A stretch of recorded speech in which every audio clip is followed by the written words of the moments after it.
Hello बच्चों, आज कैसे हैं आप लोग। मैं आप लोगों के लिए विद्या ज्ञान की मुख्य परीक्षा की तैयारी में लगा हुआ हूं और विद्या ज्ञान की मुख्य परीक्षा की तैयारी मैं आपको करवा रहा हूं। बच्चों, एक जो किताब आप देख रहे होंगे मेरे सामने किताब रखी हुई है, ये पर्यावरण नाम की किताब है, कक्षा 4 की। बच्चों, ये कक्षा 4 की किताब है। जैसा मैंने आपको बताया है कि जो विद्या ज्ञान जो प्रवेश परीक्षा होती है ना, विद्या ज्ञान की जो प्रवेश परीक्षा होती है और जो ये परीक्षा 2024 की होनी है फरवरी माह में, इस परीक्षा में बच्चों जो क्वेश्चंस आते हैं वो आपकी कक्षा 3, कक्षा 4, कक्षा 5 इन्हीं से आते हैं।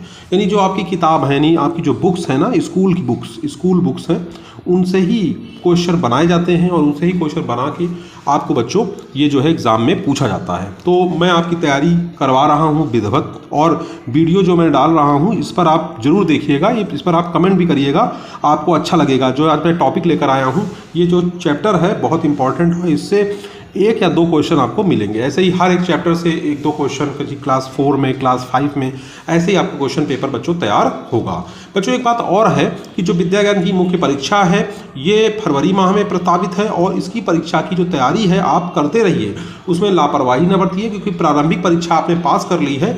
अब मुख्य परीक्षा जो होगी वो होगी प्रारंभिक परीक्षा की ही तरह, लेकिन मुख्य परीक्षा में जो प्रश्न आते हैं वो थोड़ा सा जो है सोचने वाले आते हैं, कठिन प्रश्न आते हैं। तो मैं जैसा आपको बता रहा हूं कि विद्या ज्ञान की मुख्य परीक्षा की तैयारी आपको करनी है, और उसकी तैयारी के लिए हमारा एकमात्र चैनल नवोदय विद्यालय समिति एंट्रेंस बाय दीपक सर, ये आपके साथ लगा हुआ है। चैनल को सब्सक्राइब कर लीजिए यदि आपने सब्सक्राइब ना किया हो, क्योंकि नए नए वीडियो आपको विद्या ज्ञान की मुख्य परीक्षा के हमारे यूट्यूब चैनल पर मिलते रहेंगे। जैसे पहले वीडियो मिलेंगे, उसके बाद फिर इसका रिजल्ट कब निकलेगा, उसके बाद फिर डॉक्यूमेंट्स क्या क्या लगेंगे, सारी जानकारी हम आपको विद्या ज्ञान के बारे में बताएंगे। और बच्चों, नवोदय की जो मुख्य परीक्षा, नवोदय की प्रवेश परीक्षा हो चुकी है जो 20 जनवरी को हो गई थी, उसके बाद हम रिजल्ट के बारे में आपको अनाउंस करेंगे कि आपका रिजल्ट कब आएगा। इसके बाद मैं एक वीडियो भी और बनाने वाला हूं नवोदय का, जिसमें हम ये बताएंगे कि कौन कौन से बच्चे हैं जो नवोदय की प्रवेश परीक्षा पास कर सकते हैं या पास कर लेंगे। ठीक है ना बच्चों। तो चलिए, समय को न व्यतीत करते हुए, समय को बर्बाद न करते हुए हम सीधे अपने टॉपिक पर चलते हैं। आज जो ठीक है ना, तो देखिए, जैसे ये जो चैप्टर है, आपने इस चैप्टर को पढ़ा होगा, जल है जीवन। बच्चों, ये जो चैप्टर है आपने पढ़ा हुआ है, लेकिन जब आपने ये चैप्टर पढ़ा था उसके बाद आप कक्षा 5 में पहुंच गए हैं, आप ये उस चैप्टर में कुछ ना कुछ आप भूल भी गए होंगे। तो हम आपकी फिर से प्रिपरेशन करा रहे हैं और फिर से तैयारी करा रहे हैं। इस चैप्टर को बच्चों अच्छे से देखिए, क्या लिखा है, जल है जीवन। तो एक प्रश्न बनता है कि जो हमारा जो जल दिवस है बच्चों, जल दिवस जैसे नहीं बोलते, एग्जाम में कोई प्रश्न आता है कि विश्व जल दिवस, विश्व जल दिवस कब मनाया जाता है। तो बच्चों याद रखिए 22 मार्च को मनाया जाता है। जनरल अवेयरनेस का प्रश्न भी आ गया और विज्ञान का प्रश्न भी यहां से बनेगा। ठीक है ना, विज्ञान के जो प्रश्न आते हैं आपके, उसमें भी आपको मतलब जो है हेल्प मिलेगी विद्या ज्ञान की मुख्य परीक्षा को पास करने के लिए इस किताब से। बच्चों, कक्षा 4 की किताब, कक्षा 5 की किताब और कक्षा 3 की किताब, इन्हीं किताबों से ही विद्या ज्ञान की मुख्य परीक्षा में प्रश्न आएंगे, चाहे गणित हो, चाहे आपकी साइंस हो, चाहे आपकी जनरल अवेयरनेस हो। ठीक है, तो चलिए चलते हैं। देखिए बच्चों, क्या लिखा है हमको पता है कि जल क्या है, बहुमूल्य है। बच्चों, हम जल के बिना नहीं रह सकते। खाने के बिना तो रह सकते हैं, हम 2 दिन खाना नहीं खाएंगे, लेकिन हम जल पीते रहेंगे तो भी हम जीवित रहेंगे, हमारी सांस चलती रहेगी। लेकिन यदि हमें जल ना मिला और हम 2 दिन भी हम बिना जल के नहीं रह सकते, अरे 1 दिन भी हम बिना जल के नहीं रह सकते बच्चों। तो इसलिए जल हमारा क्या है, जीवन है। ठीक है, water is a life, water is a life. ठीक है, चलिए हम आपको बताते हैं कि जल बहुमूल्य है और जल ही जीवन है। जल के बिना जीवन नहीं है। बच्चों, कोई भी चीज, चाहे वो किताबें हों, पेड़ पौधे हों, चाहे वो हमारे पशु पक्षी हों, चाहे हम हों, हम सब जल के बिना नहीं रह सकते। तो बच्चों, हमको पता रखना है 22 मार्च। बच्चों, 22 मार्च जो है विश्व जल दिवस के रूप में मनाया जाता है। आइए बच्चों, हम आपको और एक चीजें बताते हैं जो इंपॉर्टेंट है, हमने उसमें अंडरलाइन कर रखा है। किसी ने उसकी उपयोगिता, किसी ने उसके संरक्षण तथा प्रदूषण से संबंधित चित्र और पोस्टर बनाए हैं। बच्चों, जो हमारे किताबें हैं, इन किताबों में हमको जो है बहुत सारे स्कूलों में पोस्टर बनवाए जाते हैं प्रदूषण से संबंधित की, जल के कौन से प्रदूषण है, जल से संरक्षण क्या है। तो इनके पोस्टर बनाने के बाद उनसे हमको अवेयर किया जाता है, हमारे बच्चों को अवेयर किया जाता है, जिससे कि जल को प्रदूषित ना किया जाए, और प्रदूषित जल को हमें पीना भी नहीं चाहिए बच्चों। ठीक है ना। अब देखिए बच्चों, आगे चलते हैं। देखिए आगे इसमें क्या लिखा है, लिखा है कि विश्व जल दिवस 22 मार्च के दिन मनाया जाता है। बच्चों, विश्व जल दिवस 22 मार्च के दिन मनाया जाता है। और बच्चों, एक चीज और याद रखना है कि जल यानी पानी, जल या फिर पानी हम सभी के लिए आवश्यक है। हम प्रतिदिन किसी न किसी कार्य में जल का उपयोग करते हैं, जैसे पीने, खाना बनाने, कपड़े धोने में, ठीक है ना। जल के बिना रहना न केवल हमारे लिए बल्कि किसी भी जीवधारी के लिए असंभव है। क्या आपने कभी सोचा है कि जल जो हमारे जीवन के लिए इतना महत्वपूर्ण है वह कहाँ से आता है? बच्चों, बहुत इंपॉर्टेंट बात है कि जो जल है वो हमें कहाँ से मिलता है, हम इसके बारे में जानकारी प्राप्त कर लें। अब बच्चों देखिए, जल के स्रोत क्या हैं बच्चों, जल के सोर्स क्या हैं, कहाँ कहाँ से हमको जल मिलता है? तो पानी हमें जहाँ जहाँ से मिलता है उन्हें जल के स्रोत कहते हैं, ठीक है ना। बारिश के दिनों में तालाब, पोखर भी भर जाते हैं, नदियों का जल स्तर बढ़ जाता है, झीलें भर जाती हैं। जल के इन स्रोतों को धरातलीय जल कहते हैं। बच्चों क्या कहते हैं? धरातलीय जल कहते हैं। कौन से जल कहते हैं? धरातलीय जल कहते हैं। एग्जाम में प्रश्न आ सकता है कि धरातलीय जल के मुख्य सोर्स क्या हैं, या धरातलीय जल कौन कौन से हैं, ठीक है ना। तो आपको याद रखना है, नदी है, तालाब है, झील है ना। आगे चलते हैं बच्चों। नदियां धरातलीय जल स्रोत के मुख्य है। नदियां धरातलीय जल स्रोतों में मुख्य हैं। पानी की बड़ी बड़ी टंकियों में नदियों के जल का संग्रह किया जाता है और शुद्ध करके पाइप के माध्यम से घरों में पहुंचाया जाता है। बच्चों देखा होगा आपने, अब टंकियां होती हैं, उन टंकियों में पानी भरा होता है और उस पानी को साफ सफाई करके वो घरों घरों तक पहुंचा जाता है। इसके अतिरिक्त नदियों पर बांध बनाकर भी इसके जल का उपयोग बिजली उत्पादन करने, नहर द्वारा सिंचाई करने, ठीक है बच्चों, दिख रहा है आपको, नहर द्वारा सिंचाई करने, अन्य कार्यों में किया जाता है बच्चों, ठीक है ना। चलिए आगे चलते हैं। जमीन के अंदर भी जल होता है बच्चों, भूमि या जमीन के अंदर भी जल होता है और इसके अंदर जो एकत्र जल को भूमिगत जल कहते हैं। भूमि के अंदर एकत्र जल को भूमिगत जल कहते हैं। धरातल पर पाया जाने वाला जल रिस कर जमीन के अंदर एकत्रित हो जाता है। इस जल को कुआं, हैंडपंप और नलकूप और ट्यूबवेल के द्वारा प्राप्त करते हैं। बच्चों हमारे देखा होगा, हमारे घरों में नल लगे हुए हैं, हैंडपंप लगे हैं, कुआं है। कुआं से पानी कैसे आता है? जो नदियां हैं ना, नदियों से पानी रिस कर अंदर जाता है और उसके बाद वो पानी वहाँ इकट्ठा हो जाता है, बहुत बड़ी मात्रा में इकट्ठा होता है नीचे पानी। वो पानी हमारा कुओं के माध्यम से, हैंडपंप के माध्यम से, ट्यूबवेल के माध्यम से उसको हम ले सकते हैं, ठीक है ना बच्चों। समझ में आपको आया? अब देखिए बच्चों, जल प्रदूषण के कारण, बच्चों जल को हमारा जो है बहुत जल्दी प्रदूषित किया जा रहा है, बहुत ज़्यादा मात्रा में प्रदूषित किया जाता है, जिससे हमारे पीने लायक जल नहीं बच रहा है बच्चों।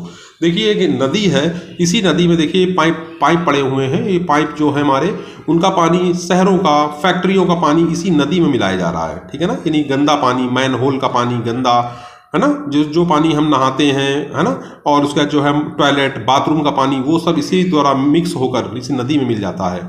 फिर फैक्ट्रियों का जो गंदा पानी होता है, चमड़े का, है ना, सब चीज़ें, उसमें गंदा पानी इसी नदी में मिल रहा है। ये धोबी भाई लोग हैं, धोबी लोग हैं, कपड़े भी इसी में लोग धोते हैं और धोने के बाद वो पानी भी उसी में मिलता है। उसके बाद ये देखो जानवर धो रहे हैं अपना, ये जानवर भी धो रहे हैं इसी में पानी, वो नदी में ही पानी में मिल रहा है सब। उसके बाद देखिए ये जो बिटिया है ना, एक बच्चे को नहला रही है, वो भी इसी पानी में देखिए गंदगी मिलती जा रही है। ये देखिए किसान हमारा है जो इसमें क्या डाल रहा है, मतलब दवाइयाँ डाल रहा है, किसमें? हमारे खेत में। और उस खेत में जब वो दवाई डाल रहा है और खेत के बगल में ही नदी है, उस नदी का जो पानी है खेत में मिलता है और खेत का पानी नदी में फिर मिलके वो प्रदूषित कर रहा है। टोटल कुल मिला के हमारा जो पानी है पॉल्यूटेड हो गया है, प्रदूषित हो गया है। अब उसको कैसे हम साफ करेंगे और कैसे उसको ठीक करेंगे, हम इस चैप्टर में आपको बताएंगे। बच्चों नदियों, तालाबों का जल कई कारणों से प्रदूषित होता है। इनमें से कुछ कारण हैं, जैसे नदी, तालाब आदि में कूड़ा करकट डालना, बहुत लोग डाल देते हैं। नालों का गंदा पानी नदी में गिरना, कारखानों से निकलने वाला अपशिष्ट पदार्थों का नदियों में गिरना, कुआं, तालाब के पास नहाना, कपड़ा धुलना, जानवरों को नहलाना, खेती में रासायनिक उर्वरकों तथा कीटनाशक दवाओं के प्रयोग से भूमिगत जल का प्रदूषित होना, ये सब प्रदूषण के कारण हैं, ये आपको याद रखने हैं। बच्चों आगे चलते हैं। आपके अपने आसपास के किसी तालाब और नदी का अवलोकन करें और कक्षा के में आकर साथियों के साथ चर्चा करें। जो तालाब या नदी के जल का उपयोग कौन कौन करता है, तो ये हम सब लोग करते हैं। जो हमारे घर के आसपास लोग रहते हैं वो सब तालाब या नदी के जल का यूज करते हैं, ठीक है ना।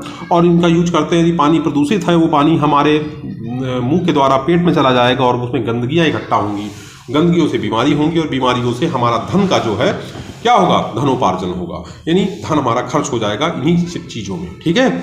आगे चलते हैं। प्रदूषित जल का हमारे स्वास्थ्य पर भी बुरा प्रभाव पड़ता है। ऐसे जल के प्रयोग से पीलिया, हैजा, पेचिस, डायरिया, टाइफाइड आदि रोग हो जाते हैं। प्रदूषित जल पीने से जानवर भी बीमार पड़ जाते हैं। तालाब या नदी का जल प्रदूषित होने से उसमें रहने वाले जीव जंतु मर जाते हैं। पेड़ पौधों पर भी इस जल का प्रतिकूल प्रभाव पड़ता है, इनकी वृद्धि रुक जाती है। प्रदूषित जल से फसलों को भी नुकसान पहुंचता है। इन फलों एवं सब्जियों को खाने से स्वास्थ्य पर भी बुरा प्रभाव पड़ता है बच्चों। ठीक है ना, आप समझ रहे हैं बात को मेरी। आगे चलते हैं। स्वच्छ जल स्वस्थ जल, यानी स्वच्छ जल होगा और स्वस्थ जीवन होगा। ठीक है, कैसे होगा आइए देखते हैं बच्चों। जो पानी हमारे स्वास्थ्य के लिए हानिकारक नहीं होता है, जिसे हम पीते हैं, वह पीने योग्य पानी कहलाता है। यानी स्वास्थ्य के ऊपर बुरा प्रभाव न डाले, यानी स्वास्थ्य पर गलत असर न डाले, तो वो पानी पीने योग्य हम उसको कह सकते हैं बच्चों। ठीक है,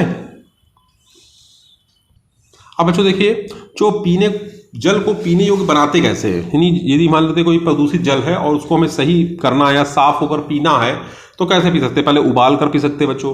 जल को पीने योग्य बनाने का सबसे आसान उपाय उबालना है। उबालने से सभी कीटाणु नष्ट होते हैं। उबाले गए पानी को ठंडा करके साफ कपड़े से छानकर पीना चाहिए। छानकर बच्चों, छानकर भी हम पानी को पी सकते हैं। पानी को स्वच्छ करने का एक अन्य तरीका छानना है। इस प्रक्रिया में पानी को अलग बर्तन में एक साफ कपड़े से छानकर इकट्ठा कर लिया जाता है, परंतु पानी को कीटाणु रहित बनाने के लिए उबालना आवश्यक है बच्चों।